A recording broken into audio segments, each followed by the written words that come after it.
आदाब नमस्कार, मैं हूं इदरीस जेके और आप देख रहे हैं हमारा ऑनलाइन यूट्यूब चैनल। आज हम मौजूद हैं, पीछे आप देख रहे हैं जंतर मंतर।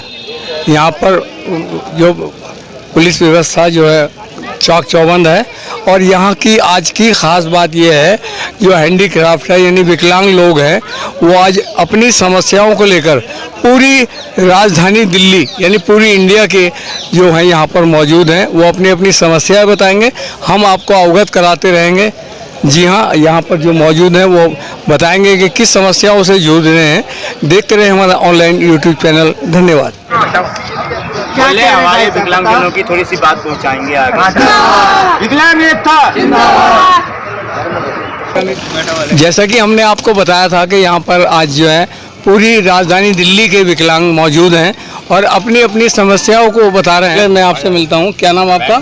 मेरा नाम राज कुंद्रा है। जी कुंद्रा जी, बताइए आप मैं क्या आज की समस्या जो है हम लोगों की क्या है विकलांगों की? आज की समस्या ये है कि घर वाले से लेके समाज वाले लोगों ने बोला था कि तुम लोग सरकार का साथ दोगे तो रोड पे आ जाओगे। तो आज हम लोग रोड पे बैठे हुए भाई साहब, कुल मिला के रोड पे बैठे हुए। सरकार ने बोला था कि अगर तुम हमारा साथ दोगे तो तुम्हें रोड पे ला दूंगा। तो आज हम लोग रोड पे। सरकार ने बोला था 70 साल तक कांग्रेस ने राज किया, उसने बोला। थोड़ा बहुत केजरीवाल ने किया 10 साल, उसने बोला। उसके बाद अब बीजेपी आ रहा है, वो भी कह रहा है कि मेरी सरकार बना दी सबको रोड पे रखूंगा। रोड पे रखेंगे। आप क्या चाहते हो? हम चाहते हैं रोड की जगह जी कुछ अच्छी जगह दो। रोड पे तो गंदगी है, झाड़ू पोछा तो लगता नहीं यहाँ पे। हम सिटी की सरकार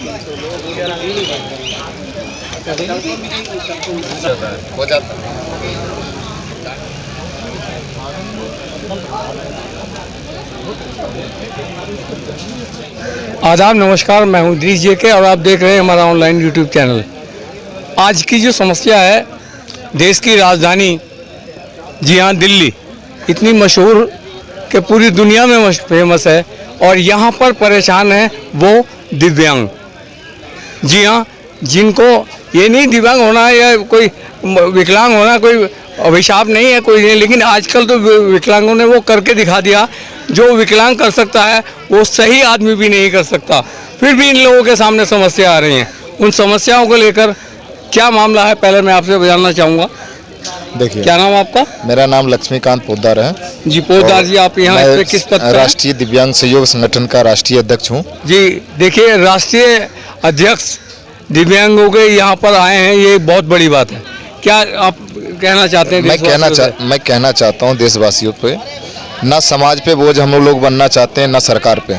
हम लोग तो अपना हक और अधिकार अपना काम करके अपनी मेहनत करके जो दिव्यांग खाना चाहते हैं उनको आप भी सपोर्ट करें और सरकार से भी सपोर्ट करवाएं।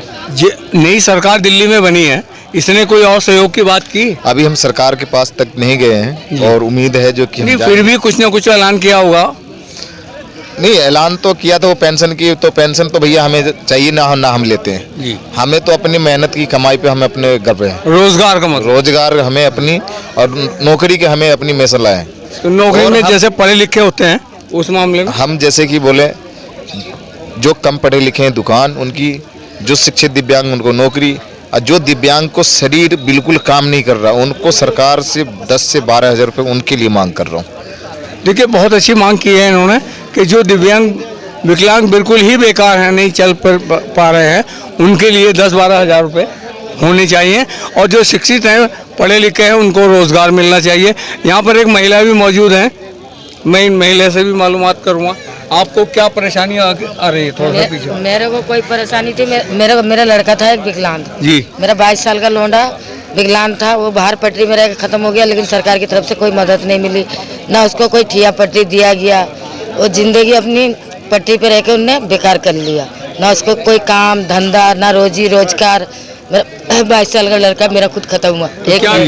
हम भी चाहते हैं हमारी रोजी रोटी कहीं ना कहीं हमें भी एक छोटा मोटा ठिया भी आते हैं जो हम अपना काम। जी जी, इन्होंने अपनी समस्या बताई और यहाँ पर एक और हैं अध्यक्ष जी के पास खड़े हुए हैं।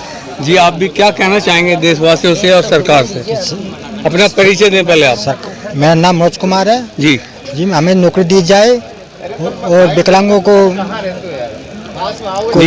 पेंशन बढ़ाई जाए और हमें जो कम पढ़े लिखे हैं उनको स्टॉल दी जाए, दुकानें दी जाए। आज तक आप लोगों को कुछ मिला? नहीं सर, हमें अभी तक कोई लाभ नहीं मिला। कोई कुछ मिला आज सरकार की तरफ से? दुकान थी, जल गई है। कैसी जली हो? कैसे जली? किसी ने जलाई है?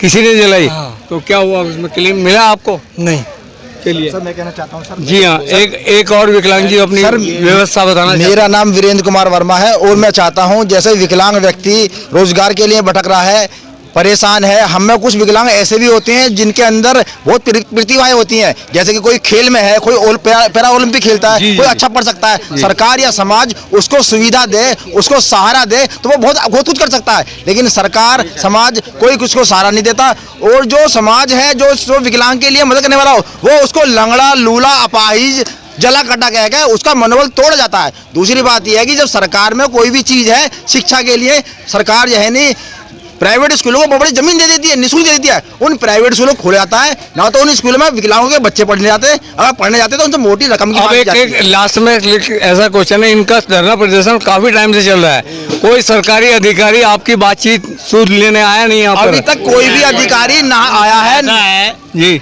आज उत्तर प्रदेश में विकलांगों के साथ शोषण ज़्यादा ही बढ़ गया है जी। अभी हाल ही में उत्तर प्रदेश के रामपुर जिले में एक मुखबंधीर 11 साल की बच्ची के साथ बलात्कार किया गया। देखिए, एक तो विकलांग, ऊपर से बलात्कार, कितनी बड़ी ऐसी स्थिति है कि बहुत ही सोचने वाली बात है। उसके प्राइवेट पार्टों पर दांतों से इस तरीके से जख्म दिए गए जैसे जानवरों को दिए जाते हैं, जानवरों से ही बदतर किए गए। यह सरकार कर क्या रही है विकलांगों के लिए? कुछ नहीं कर रही है। कुछ नहीं हुआ, कुछ नहीं हुआ विकलांगों के लिए, कभी कुछ नहीं हुआ। औरों के लिए सरकार कुछ ना कुछ करती है, विकलांगों के लिए कुछ भी नहीं करती। ना उनके पास रोजगार है, पेंशन भी नहीं है समय पर, कुछ नहीं है। हम सरकार अब देखिए, अब अगर इस तरह की बातचीत चलती रही और सरकार ने आपकी बात नहीं सुनी तो आप किस हद तक गुजरोगे? अगर सरकार ने ये बातें नहीं सुनी, विकलांग समाज उस हद से गुजर जाएगा जिसकी कल्पना सरकार कर नहीं सकती। हम लोगों ने हरिद्वार में भी जल समाधि के लिए गए थे, वहाँ भी हमें नजरबंद किया गया। कब तक सरकार हमें नजरबंद करती रहेगी? चलिए बैठ जाओ जी। आप लोग भी यहाँ पर विकलांग बैठे हुए हैं यहाँ, आप क्या क्या समस्या देश में बताना चाहते हैं पूरे यहाँ की बीजेपी की, दिल्ली सरकार को और केंद्र सरकार को? मैं बताना चाहता हूँ कि ये तो जितने यहाँ धरना करने आए हैं वो तो अपनी अपनी बातों को रख चुके, लेकिन उनका क्या होगा जिन्होंने अपने घर से अपनी गली तक का मुंह नहीं देखा? उन विकलांगों के लिए कौन सोचेगा जी? ये तो ये बता रहे हैं जो विकलांग घर पे बैठे हुए हैं, यहाँ तक नहीं पहुँचे। हमने अपनी बात रख दी, चलिए आप हमारी बात वहाँ तक पहुँचा देंगे, लेकिन उनका क्या होगा जिन्होंने आज तक अपने घर से बाहर का मुंह नहीं देखा?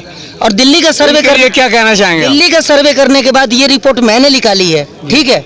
तो दिल्ली में बहुत ऐसे लोग हैं अभी विकलांग। कितने % मान के चलते हैं आप क्या विकलांग? मैं अपने दिल्ली में, अरे भाई साहब, दिल्ली में कितने % मान के चलते हैं? दिल्ली में कितने % विकलांग मान के चलते हैं आप? परसेंटेज जी यहाँ का जी, दिल्ली का। दिल्ली में कितनी % विकलांग है? दिल्ली में 5% होंगे। 5% नहीं, 55 सही कह रहा हूँ, 55,000 से ऊपर है। अरे बेसी है, बेसी है।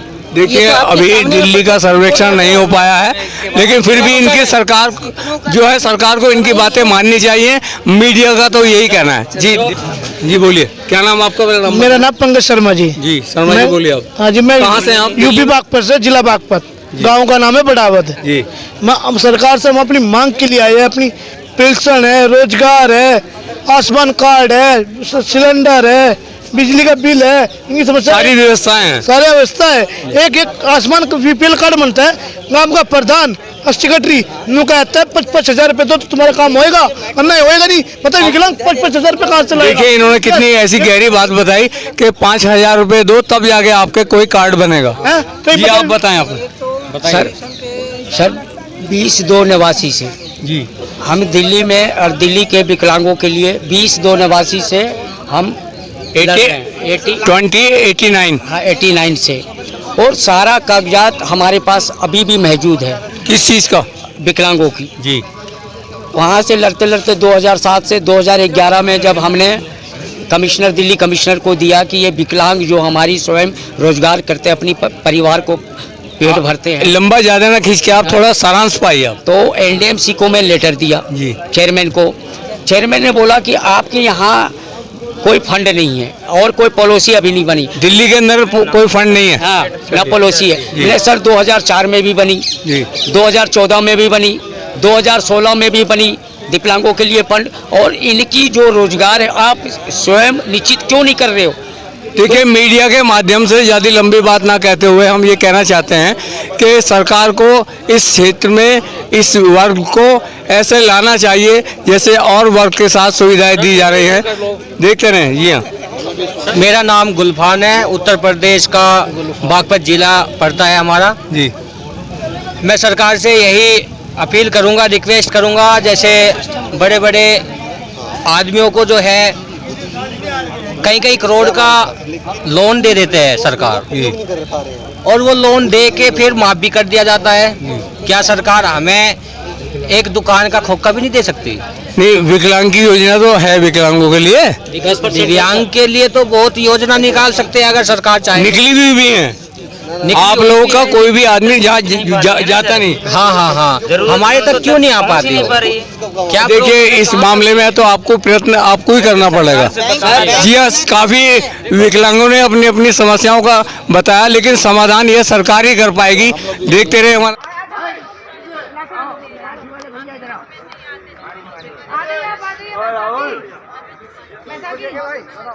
चलो,